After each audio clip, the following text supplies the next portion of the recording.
আরে বাচ্চারা, কি হয়েছে ম্যাম? বাচ্চারা, তোমরা এই সমস্যাগুলা খেও না। কিন্তু কেন ম্যাম? বাচ্চারা, আমাদের শহরে তুই আমার সামনে সমস্যা গাইতেছিস? দাঁড়া, এখনই মজা দেখাইতেছি। একটা বাবা ঘুরতেছে আর যাকেই সমস্যা খাইতে দেখে ওকেই সমস্যা বানিয়ে দেয়। আরে ম্যাম, কি বলেন এইসব? হ্যাঁ বাচ্চারা, রাতকে যখন আমি আসতেছিলাম তখন তুইও আমার সামনে সমস্যা খাইতেছিস। দাঁড়া, তোকেও সমস্যা বানাইতেছি। না না না না, পালাও। ওই বাবা তো আমাকেও সমস্যা খাওয়ার সময় দেখে নিয়েছিল আর সমস্যা বানিয়ে ফেলতেছিল, কিন্তু আমি ওই সময় পালিয়েছি। ভালোই হয়েছে ম্যাম, আপনি বেঁচে গিয়েছেন। কিন্তু আমি তো এইসব বাবা টাবাকে বিশ্বাস করি না, আমি তো সমস্যা খাবই। আরে, আপনি ওই বাবাটা না, যাই সবাইকে সমস্যা বানিয়ে দেন? হ্যাঁ, তাহলে আমাকেও সমস্যা বানিয়ে দেখান, আমার সমস্যা অনেক পছন্দের।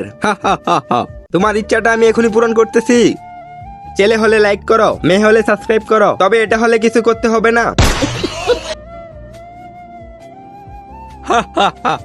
আরে বাবা, আপনি তো সত্যি আমাকে সমস্যা বানিয়ে দিয়েছেন।